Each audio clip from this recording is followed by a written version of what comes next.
네, 시사인 유튜브 금요일의 코너 김만권의 정치하는 인간 첫 번째 시간 바로 시작하겠습니다. 어서 오세요. 예, 안녕하십니까. 네. 김만권입니다. 네, 예. 김은지 기자는 없지만 또 제가 짝꿍이 되어서 오늘 옆에 예. 앉아 있습니다. 제가 한 2년 동안 같이 이제 또 방송을 해서 김은지 기자님 서포터 역할을 양념처럼. 해드린 거였는데 갑자기 김은지 기자님이 사라지고 제가 왔습니다. 제가 이렇게 이제부터는 네. 김만권의 양념이 되어서 선생님을 잘 서포트하는 역할 예. 해보겠습니다. 이 정치하는 인간 코너명 마음에 드십니까?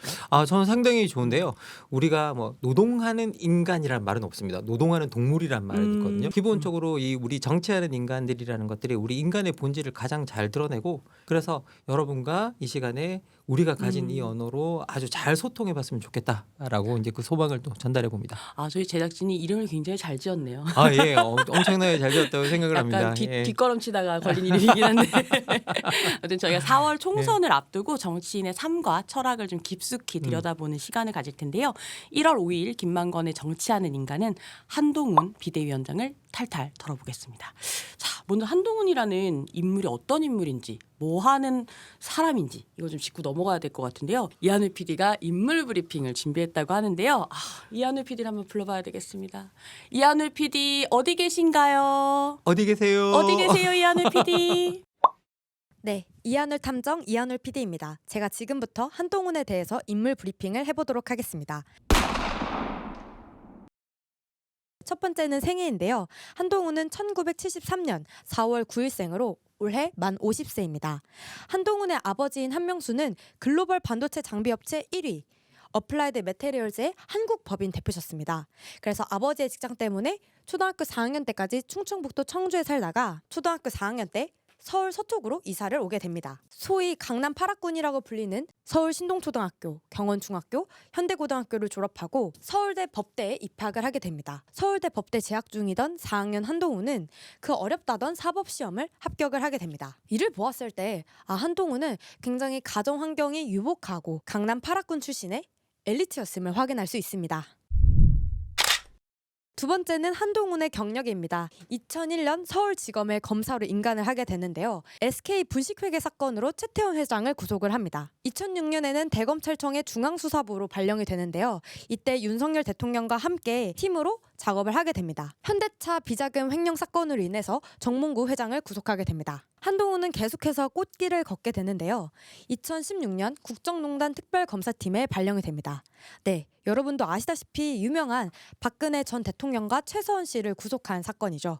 더 나아가서 한동훈은 삼성의 경영권을 불법으로 승계했다는 의혹으로 이재용 삼성 부회장을 구속시키고 다스 비자금 횡령 사건으로 이명박 전 대통령을 구속합니다. 2019년에는 대검 반부패 강력부장으로 승진을 하게 되면서 최연소 검사장 자리에 오르게 됩니다. 승승장구하던 한동훈 장관도 꺾였을 때가 있는데요. 바로 2020년 조국 전 법무부 장관의 가족을 조사를 하던 도중 좌천 인사를 당한 것입니다. 2020년 1월에 부산고검 차장검사로 발령이 되고 법무연수원의 연구위원으로 발령이 됩니다. 원래 검사라는 것은 수사를 하는 그런 부서인데 비수사 부서로 발령이 된 것이죠. 윤석열 대통령과 2006년부터 한 팀으로 호흡을 맞췄다고 했지 않습니까? 윤석열 대통령의 최측근인 한동훈은 윤석열 대통령이 당선된 2022년 초대 법무부 장관으로 발령이 됩니다. 이때 이재명 대표를 수사를 하는 등 야당과 맞서면서 여권 내 차기 대권 주자로 부상을 하게 됩니다. 그렇게 2023년 총선까지 불과 4개월밖에 남지 않은 이 시점에서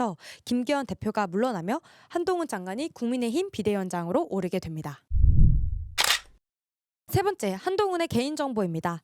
한동훈의 재산은 2023년에 신고된 바에 따르면 43억 원으로 알려져 있는데요. 법무부 장관이나 고위 검찰 간부들이 평균 재산이 23억 원인 것을 봤을 때 훨씬 더 웃도는 가격임을 알 수 있습니다.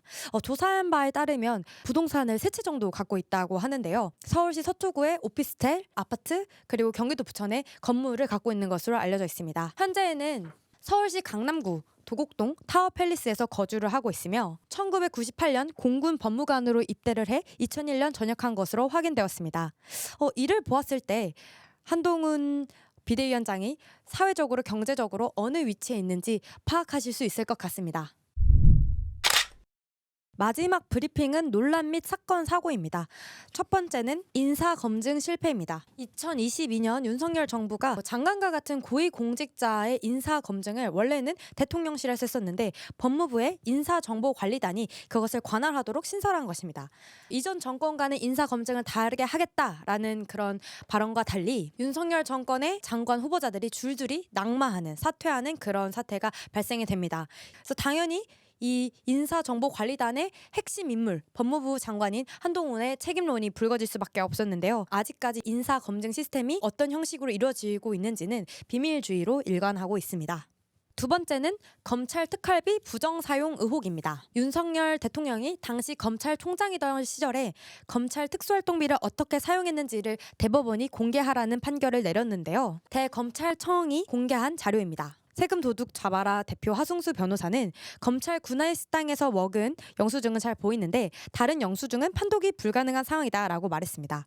그래서 이에 대해서 한동훈 당시 법무부 장관은 영수증을 너무 오래 보관하다 보니까 이 잉크가 휘발이 돼서 안 보이는 것이다 라고 해명을 했는데요. 카드사로부터 카드 사용 내역을 받아서 확인시켜주는 방법도 있을 텐데 변명인 것 같다, 강력한 유감을 표현한다 라고 밝혔습니다. 검찰뿐만이 아니라 경찰청, 관세청, 국세청에도 특수활동비를 공개하라는 내용이 있었는데요. 모두가 공개를 했는데 검찰만 공개를 하지 않은 것을 봤을 때 이 돈을 어떻게 되게 부정해서 사용한 것은 아닐까, 이런 의혹을 당연히 가질 수밖에 없는 것 같습니다. 마지막으로 여당과 야당을 대하는 한동훈의 온도차를 짚을 수 있을 것 같습니다. 법무부 장관 시절 때 더불어민주당 대표인 이재명 대표를 보고 그 의혹이 사실이 아닌데 그것이 마치 확인된 것 마냥 단정짓는 듯한 발언을 많이 지었는데요. 반면에서 김건희 여사의 특검법에 대해서는 총선용 압법이다, 김건희 여사의 명품백 수수 의혹에 대해서는 몰카 공작이다라고 부정을 한 바가 있습니다. 한동훈 장관이 이제 국민의힘 비대위원장이 됐는데 과연 김건희 여사의 수사도 이재명 더불어민주당 대표의 수사만큼 성역 없이 공정하게 수사를 진척할 것인지를 지켜봐야 될 것 같습니다. 과연 정치 경험이 없는 한동훈이 비대위원장을 잘할 수 있을까요? 검찰공화국이라는 비판을 받고 있는 요즘 윤석열 대통령을 상관으로 모셨던 한동훈 비대위원장이 과연 수직적인 당정 관계를 타파하고 목소리를 낼 수 있을까요? 이상 인물 브리핑을 마치도록 하겠습니다. 자, 여기까지 브리핑 들어봤는데요. 예. 자, 김만권 선생님이 보시기에 예. 정치인 한동훈을 설명하는 주요 키워드 뭡니까?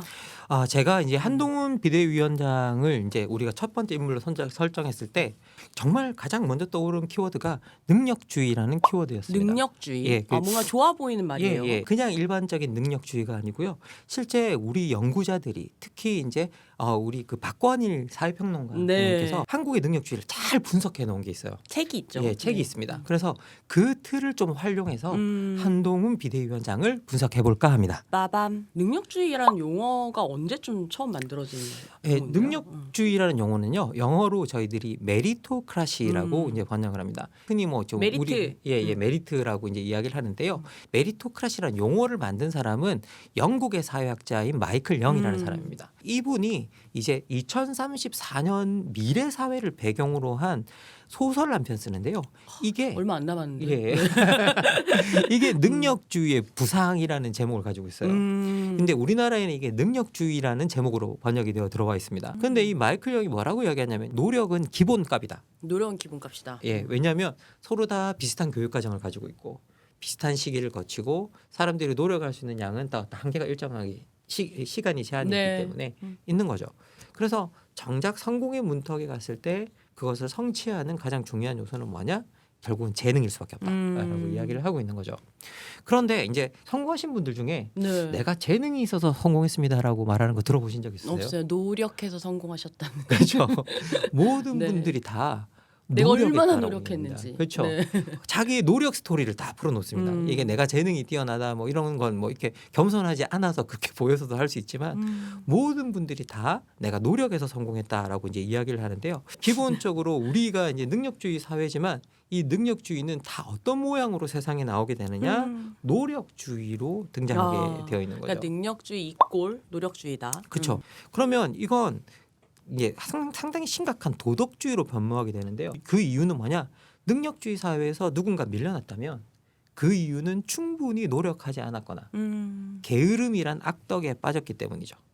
그래서 능력주의는 노력한 자들만이 자격이 있다라는 일종의 도덕주의로 항상 변신하게 돼 있습니다. 그것이 공부를 잘하면 그렇죠. 도덕적인 거죠. 그렇죠. 네. 특히 네. 우리나라 같은 경우가 이제 공부 잘하는 게 부모의 자랑이 되는 사회잖아요. 네. 그러면 이제 능력주의가 도덕주의로 옮겨가는 건 뭐 네. 너무 쉬운 일이죠. 이분 생각나네요. 예, 예. 이런 이력을 가지신 서울대학교 법대 구의학번. 구의학번. 예. 생각해 보면 서울대 법대에 들어가면 이게 부모의 자랑이 되는 거죠. 한국이 그 능력주의라는 거를 사실은 그 어느 나라보다 좀 강력하게 지지하는 나라다라는 말씀을 해주신 적이 있는데, 예. 네. 실제로 이제 2018년에 한국 리서치에서 실시한 한국 사회 공정성 인식 조사가 있어요. 그럼 여기서 어떻게 임금을 분배하는 게 공정한 분배인가라고 물어봤어요. 네. 그랬더니 여기 응답자의 66%가 능력과 노력에 따라 보수의 차이가 크면 클수록 좋다. 그리고 적을수록 좋다는 27%밖에 안 돼서 절반도 나오지 않았어요. 그러네요. 예, 절반도 나오지 않은. 한국 같은 경우는 사실 조선시대 어떤 과거제도 이 영향이 좀 많이 받은 거 아닌가라는 생각도 들어요. 예, 실제로 이제 서양에서 능력주의가 시작된 역사를 살펴보면 관료들을 시험 쳐서 뽑기 시작한 게 1870년대부터예요. 그러니까 우리보다 훨씬 늦어요. 그런데 우리는 유교권 문화에 있었고요. 특히 이 유교권 문화들이 공유하고 있는 제도 중에 하나가 과거 제도예요. 그러니까 시험 보는. 그렇죠. 네. 중국, 우리나라 그리고 뭐 베트남, 일본 이런 데가 이제 과거 제도를 공유하고 있죠. 그런데 이 중에서 과거 제도가 제일 빡세게 잘 작동한 나라가 우리나라예요. 10세기부터 예, 있었다. 예, 그리고 그렇죠. 그것이 보통의 백성들한테도 예, 다 열려 있었던 제도다라는. 예, 그렇습니다. 저의 뼛속에 능력주의가 새겨져 있는 것도 너무 당연한 거네요. 그럼요. 이게 거의 1000년 전부터 있었던 네. 거죠. 생각해 보면. 그리고 더 나가서 유교가 되게 신분주의처럼 보이지만 알고 보면 되게 능력주의 사상이라고 그래요. 왜냐하면 이 임금들이 서로 이 왕위를 물려줄 때 혈연으로 물려주지 않았다는 거예요. 예? 능력을 보고 물려주는 일들이 있었다는 거죠. 그러면 실제로 유교의 시작점에 보면 되게 능력을 숭상하는 발상이 있었다라고 어떻게 이야기해요. 보면 그때 당시에 왕이 있고 이랬기 때문에 좀 예. 획기적이었다라고도 볼 수 그렇죠. 있겠네요. 예. 그래서 능력주의가 그 어느 다른 사회보다 강화되는 그것이 실제- 고시가 되었군요. 그쵸? 예. 강화되는데 그게 드러난 게 뭐냐? 이제 고시제도인 거죠. 여러분들 생각해 보시면 여러분들 중에서도 야 가장 공정한 선발 수단이 뭐야?라고 이야기를 하면 시험을 통하는 게 가장 공정한 수단이라고 여기게 되고 그리고 특히 고시처럼 난이도가 높은 네. 시험을 통과할수록 그 성취를 높게 평가해 줘야 되고 열심히 노력했다. 그렇죠. 그리고 그랬기 때문에 권력과 자원을 나는 더 많이 가져도 된다라고 이제 이야기를 하는 그런 것들이 나타나죠. 그리고 요거를 가장 이런 패턴을 잘 분석한 책이 뭐냐라고 하면 박권일 문화평론가가 쓰신 한국의 능력주의예요. 네. 여기서 정확하게 한국의 고시제도의 특징을 설명해 주는데 첫 번째 응시 자격의 제한 요건이 적다. 그러니까 누구나 할 수 있다. 그리고 모두가 정해진 시간과 장소에 똑같이 가서 똑같은 문제를 풀고 받은 점수에 따라서 1등부터 꼴찌까지 명확하게 정해진다. 나래비 세운다 그러죠. 그렇죠. 네. 그리고 시험의 난이도가 너무 높다. 음. 그리고 일단 합격하면 경제적 사회적 지위가 일거에 상승한다. 그래서 이게 한국인이 생각하는 능력주의 이상에 가장 가까운 제도다. 네. 저도 사실은 이 분석이 상당히 설득력이 있다고 생각합니다. 그런데 이제 문제가 있다는 거죠. 문제가 있다. 예. 과연 그런가? 예. 네. 이 고시가 지금 어떻게 되어 버렸느냐? 어려운 시험을 한번 통과하고 나면 마치 내가 건물이나 땅을 갖고 있듯이 건물이나 땅을 갖고 있으면 여러분들이 임대를 하면서 계속 수익을 올릴 수 있잖아요. 네. 부출세 명예를 마치 이런 임대하면서 지속적으로 들어오는 수입처럼 이익을 누릴 수 있는. 그러니까 시험을 예. 통해서 지대를 추구한다라고 그쵸. 할 수 있을 것 같습니다. 그래서 시험을 통한 지대 추구다라고 이제 그렇게 이야기를 하고 있습니다. 예, 그리고 이제 우리 사실 공정성 요구를 들여다보면 대부분 다 이런 요구와 실제로 맞닿아 있다라는 걸 이제 알 수가 있죠. 예. 이제 내 노력만으로 이 자리를 성취했다라고 하는 이런 그렇기 때문에 이것이 가장 공정한 것이다라고 하는 이런 어떤 멘탈리티가 사실은 한국인 대부분이 공유하고 있는 이제 그렇죠. 어떤 멘탈이라고도 할 수 있을 것 같은데, 예. 네 이게 참 정말로 순수한 내 노력인가라고 하는 부분에서 질문이 생길 수밖에 없는 거 아닌가요? 예, 실제로 이제 뭐 많은 분들이 이게 내 노력만으로 성취를 했다. 그래서 이렇게 시험을 열심히 공부한 건 뭐 결국은 자기 노력이고 이게 자기 노력으로 성취했으니까 내한테 주어지는 권력 부 이거 그냥 내가 자유롭게 써도 된다라고 네. 하는.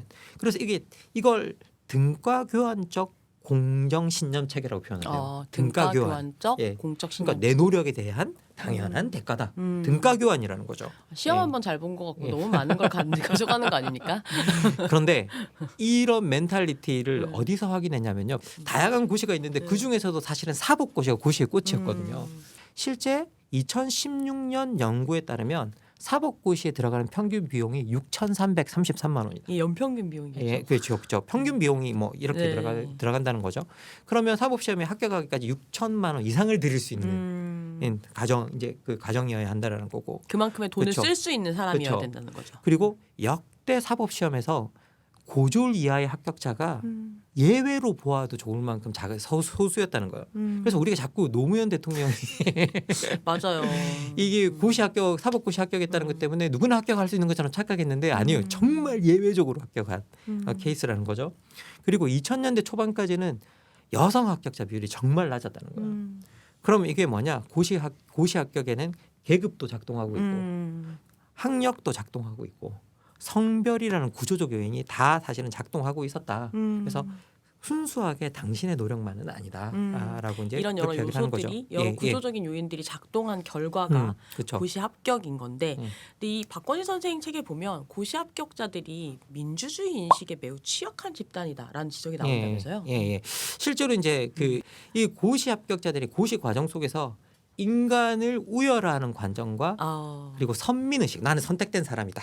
라는 이걸 자연스럽게 내면화하는 성향이 이게 있다. 성적에 따라서 예. 줄 세우는 그쵸. 어떤 문화가 만들어내는 만들어내는 마음의 거죠. 풍경일 수 그쵸. 있겠네요. 예. 그래서 그리고 내가 열심히 고시에 합격했으니 그 마음대로 그 권력 사용해도 된다라고 생각하고 그래서 이렇게 같은 성취를 한 사람끼리 아주 폐쇄적인 공동체를 만드는데 이렇게 이야기합니다. 생각해봐라. 정관예우라는 게 말이 되냐?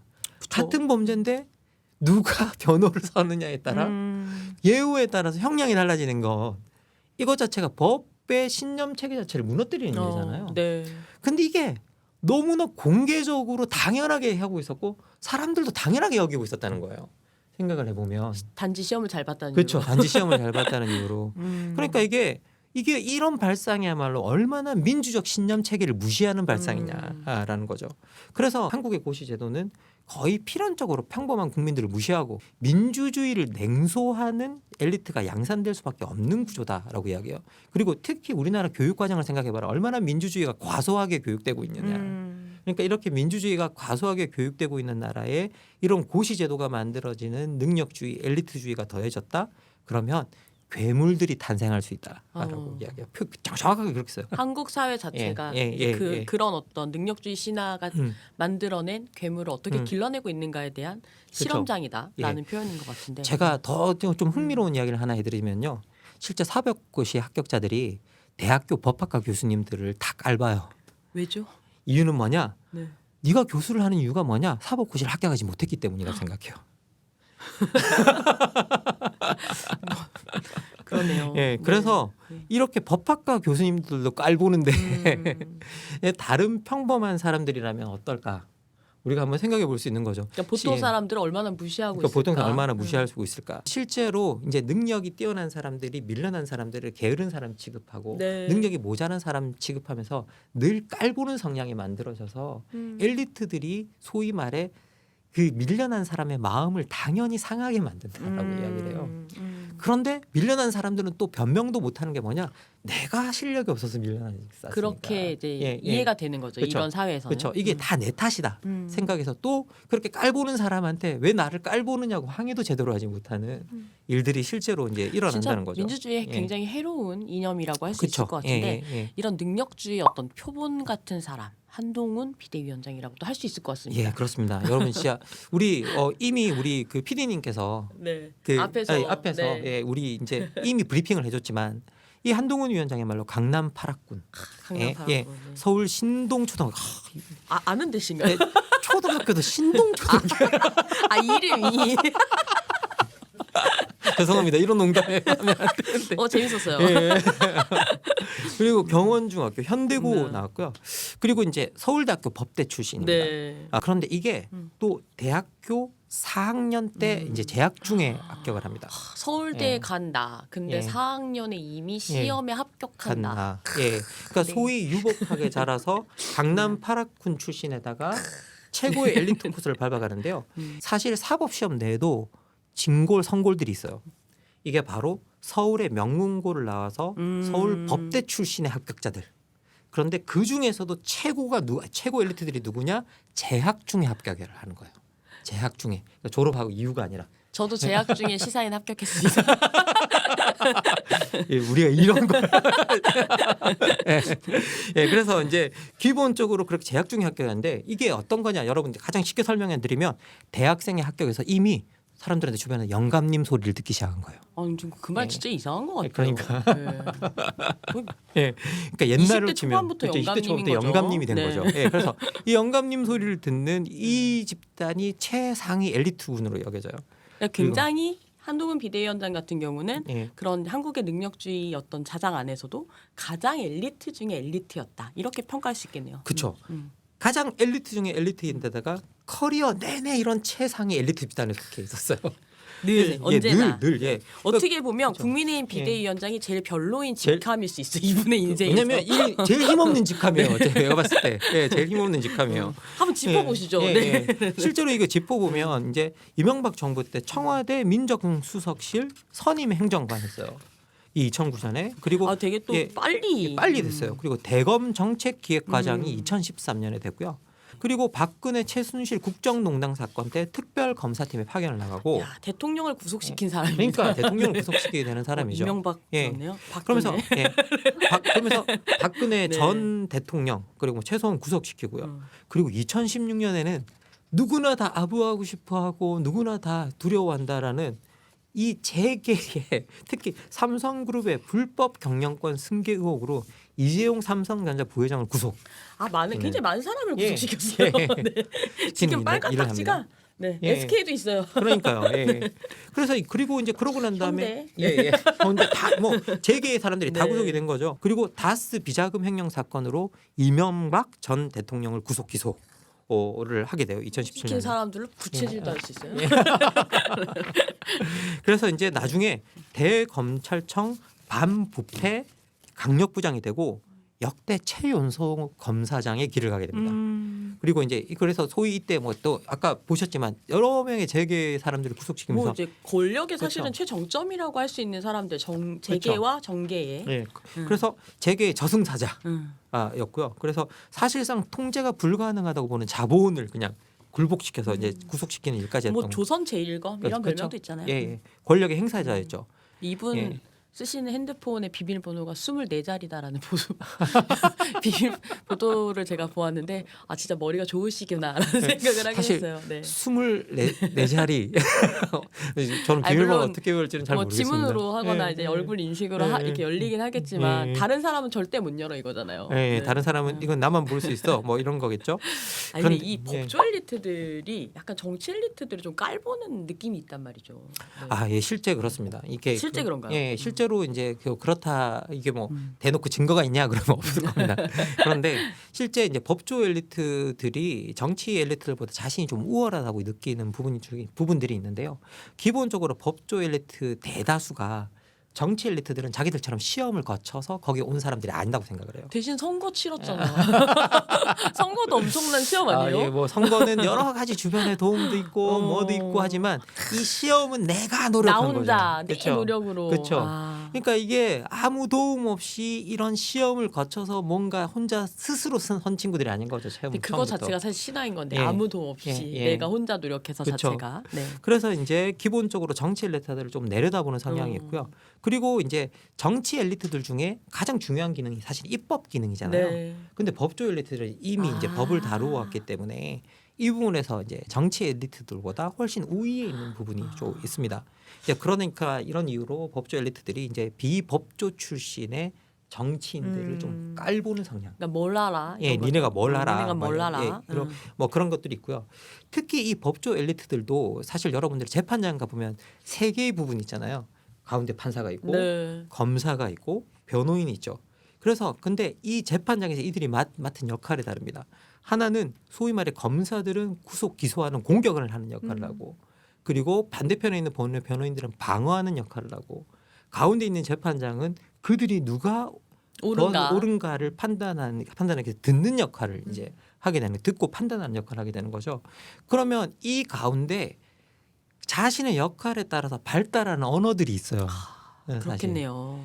그래서 기본적으로 검사들이 되게 공격적인 성향의 언어를 가지게 되는 그런 부분들이 있습니다. 어쩐지 말씀을 세게 하시더라 이분. 그래서 이제 검사 집단이 법조인들 내에서도 좀 공격적인 성향이 좀 만들어지는데요. 근데 아까도 말씀드렸다시피 이분들이 일이 법정에서 수사하고 기소하는 일이기 때문이에요. 그리고 공격을 하는 일이기 때문입니다. 근데 여러분 생각해 보시면 판사들의 미덕은 양쪽 입장을 잘 듣고 그리고 그 변호사들의 일은 방어하는 일이니까 기본적으로 언어가 다르게 발달할 수밖에 없는 네. 이제 그런 여건들이 갖추어져 있는 거죠. 그런데 바로 한동훈 이제 비대위원장 같은 경우에는 검사 집단에서도 최상위 엘리트 집단, 소위 특수부 출신이에요. 그러니까 최연소 검사장이었고. 검사장이고. 그러니까 공격적인 언어가 어쩌면 그냥 어떻게 보면 그의 삶 속에서 장착될 수밖에 없었던 부분도 있는 것 같아요. 주요 무기이기도 할 것 그렇죠. 같아요. 그것이 또 되게 어떤 말에서 말과 태도에서 또 되게 잘 드러난다고도 할 수 있을 것 같아요. 그렇죠. 예. 이제 그래서 이제 만약에 이런 검사들이 이제 정치를 하고 싶다면 정치계에 들어와서 정치 경험을 쌓으면서 이런 언어들을 좀 걸러내고 제어하고 이런 역할을 이제 시간이 좀 필요한데요. 그래서 이제 여러분 검사 출신의 지금 정치인들이 옛날 역사를 들여다보시면 초반에 언어가 되게 다 거칠어요. 그러다가 그분들이 점점 이제 정치인들의 언어를 찾아가는 그런 것들을 홍준표 대구시장 같은 경우는 지금도 좀 거치시긴 하죠. 대표적인 또 검사 출신인 정치인이신데 저도 이제 그 말씀을 드리고 싶었는데 이렇게 다듬어졌고 뭐 이렇게 좀 이렇게 약간 그렇긴 하나 여전히 좀 이렇게 날카로운 부분이 있죠. 네. 실제로. 그런데 이제 한동훈 비대위원장에는 아직까지 이런 경험이 없는 거죠. 그러니까 조정하고 협의하고 뭔가 대화로 일을 풀어가는 게 아니라 공격하고 구속시키고 이런 것들이었던 건 거죠. 그러다 보니 법무부 장관 하는 시절 내내 이 언어가 약간 공격적인 성향을 좀 띄었던 것 같습니다. 그러니까 피아가 굉장히 명확한 것 같아요. 민주당을 비난할 때 이게 민주당이다 멍청아 뭐 이런 말이라든가 아니면 뭐 대놓고 야당의 대표에게 이게 표 더 받는다고 제가 없어지면 민주주의가 아니다. 뭐 그리고 국회의원 불체포특권 이러라고 만든 거 아니다.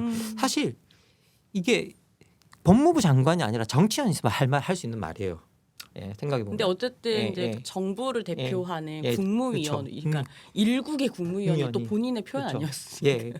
그리고 그러면 사실은 국무위원은 어쨌든 그 법무부 장관은 하나의 법무부 장관으로서 법의 중립성 같은 것들을 명확하게 이제 지켜주는 포지션을 취해야 되거든요.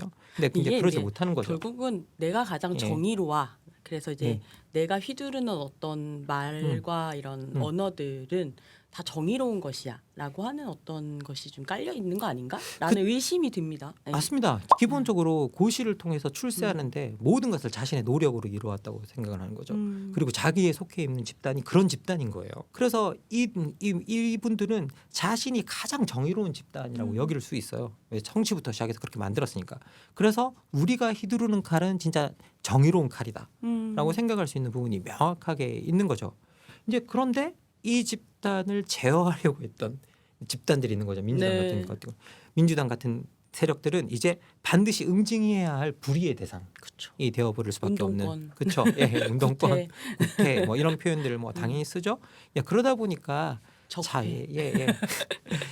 자연스럽게 여당과 야당을 대하는 온도차가 있을 수밖에 없다. 척을 질 수밖에 없는. 척을 질 수밖에 없는. 근데 이제 야당과 사실은 협의가 잘 되지 않으면 정치라고 하는 건 잘 되지가 않을 텐데 결국은 한동훈 비대위원장의 어떤 이 능력주의적 엘리트주의라고 하는 게 본인의 어떤 이 비대위원장직을 수행하는 데 있어서 좀 걸림돌은 되지 않을까라는 생각도 듭니다. 이야기를 듣다 보니까. 사실 이제 뭐 저도 이제 뭐 우리가 정치인들 털면서 누가 잘못된 사람이다 이런 이야기를 하려고 하는 게 아니거든요. 기본적으로 어떤 배경에서 이런 언어를 쓰고 있는가, 왜 이렇게 행동하는가를 우리가 이해해 보려고 하는 노력이거든요. 그런데 이제 실제로 저는 한동훈 비대위원장이 스스로 한번 나와 다른 길을 걸어온 집단을 좀 깔보거나 무시하는 성향이 있는 건 아닌가 이제 좀 돌아볼 필요가 있다라는 생각도 조금은 자기 들고요. 반성. 그렇죠. 네. 그리고 이제 검사 한동훈은 일종의 관료였죠. 그래서 상명하복 체계에서 수사만 하면 되던 사람이었습니다. 그러니까 이분은 왜 이 수사를 해야 하는지, 이 수사가 왜 정당한지 설명할 필요가 없었던 존재예요. 그저 수사를 잘하면 능력을 인정받을 수 있는 존재였거든요. 시험을 잘 치면 그쵸. 능력을 인정받았었고. 그쵸. 그런데 이제 한동훈 비대위원장은 사실상 여당의 당수가 됐습니다. 그리고 이제 정치를 해야 되는데 정치는 수사가 아니죠. 네. 예, 그리고 이제 한동훈 비대위원장은 자신이 하는 모든 일과 행위에 대해서 그 일을 왜 하는지 그 이유와 정당성을 제공해야 되는 위치에 왔습니다. 그러니까 명분이 그쵸. 무엇이냐라는 질문 앞에 굉장히 많이 서게 될 그쵸. 것입니다. 예. 이게 어떤 방식으로든 그래서 균형을 잡지 않으면 결국 비난에 이제 받게 되어 있는 위치에 와 있는데요. 예를 들어서 이제 김건희 특검법은 왜 거부돼야 하는지를 자기 지지층뿐만 아니라 적어도 중도층이라도 받아들일 수 있게 설명을 해야 하는 거죠. 근데 예.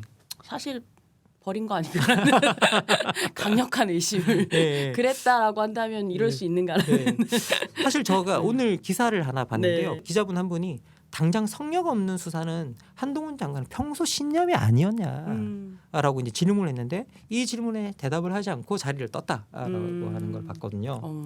그러면 실제로 이런 질문들에 앞으로 계속 차할 거예요. 계속 차할 겁니다. 그리고 이런 질문에 사실은 모든 사람들이 어느 정도는 납득할 수 있게 설명을 해야 되는데 과연 그 납득할 수 있는 설명을 할 수 있을까? 저는 이런 납득할 수 있는 설명을 할 수 있으려면 기본적으로 자신이 야당과 협상을 해야 하는 위치에 서 있는 존재다라는 것들 인식을 해야 되고 그런데 과연 한동훈 장관이 기존에 가져왔던 이 능력주의적 엘리트주의가 상대방을 동등한 파트너로 인정을 하면서 협상할 수 있는 태도로 이어질 수 있을까? 이게 우리가 앞으로 지켜봐야 할 어떤 관전 포인트가 아닌가라는 생각이 듭니다. 네, 106일 정도 임기가 이제 있고 4월 총선이 또 100 그보다 일찍 있게 될 텐데 과연 이제 말씀하신 그 포인트대로 한동훈 비대위원장이 직을 잘 수행할 수 있을지를 좀 지켜봐야 될 것 같습니다. 네, 김만권의 정치하는 인간 첫 번째 수업 오늘 어떠셨는지 궁금한데요. 김만권 선생님이 다뤄주셨으면 좋겠다. 어떤 정치인을 한번 좀 샅샅이 발굴해달라라고 하는 요청이 있으시다면 댓글 남겨주시면 저희가 그 참고해가지고 또 다음 방송 준비하겠습니다. 오늘 어떠셨어요? 오늘 뭐 첫 시간인데요. 제가 항상 뭔가 이렇게 말씀을 드리고 나면 내가 제대로 말했나? 내가 제대로 어떤 프레임을 가지고 왔나? 항상 이게 생각하게 됩니다. 여러분이 보셨을 때 저 이해는 아닌 것 같다. 그러면 이렇게 늘 편하게 말씀해 주시면 되고요. 그럼 다음 주에 예. 다시 또 뭔가 보완 방송을 해주시는 건가요? 예. 수업 AS 같은 건가요? 예. 그러면 저도 이제 여기 같이 시청하시는 분들과 교감하면서 배우는 과정이 생기잖아요. 네. 그래서 사실 이게 정치인 것 같아요. 제가 여러분에게 일방적으로 이건 이겁니다, A입니다, B입니다 말씀을 드릴 수도 없는 거고요. 그리고 제가 이해하는 바는 이 정도입니다라고 여러분에게 소개를 해드리는 겁니다. 그럼 그걸 바탕으로 해서 여러분이 이 부분은 참고할 만하다. 라면 참고하시고 근데 내가 봤을 때는 좀 다르게 볼 수 있을 것 같다. 그러면 여러분들이 다르게 해석하실 수 있는데 그 근거를 제가 먼저 드리는 정도다라고 생각해 주시면 좋겠습니다. 네, 그리고 이제 늘 이제 말씀하시다 보면 아마 선생님이 참고하셨던 책이나 혹은 여러분들이 같이 읽었으면 좋겠는 책들을 또 소개를 해주실 텐데 그 책들도 함께 읽으면서 논의를 더 풍성하게 해볼 수도 있을 것 같습니다. 네. 오늘 제가 여러분한테 소개해 드릴 때 한동훈 장관을 분석했던 가장 중요한 틀은 박권일 선생님이 쓴 한국의 능력주의라는 책에서 나왔습니다. 네. 그리고 대표작은 마이클 영의 능력주의라는 능력주의. SF 소설. 근데 곧 SF도 아닐 것 같고 2034년이 이제 주 무대인데 소설이니까. 사실은 네. 지금 와버렸어요. 더 빨리 와버렸습니다. 그렇죠. 예. 이 지금 그렇습니다. 오늘 방송 좋으셨다면 구독, 좋아요, 알림 설정 부탁드립니다. 다음 주에 또 만나요. 또 안녕. 뵐게요. 안녕. 안녕. 시사인이 만드는 정치 라이브 김은지의 뉴스인 매주 월요일부터 목요일까지 오후 5시에 생방송됩니다. 구독, 좋아요, 알림 설정으로 함께해 주시면 큰 응원과 격려가 됩니다.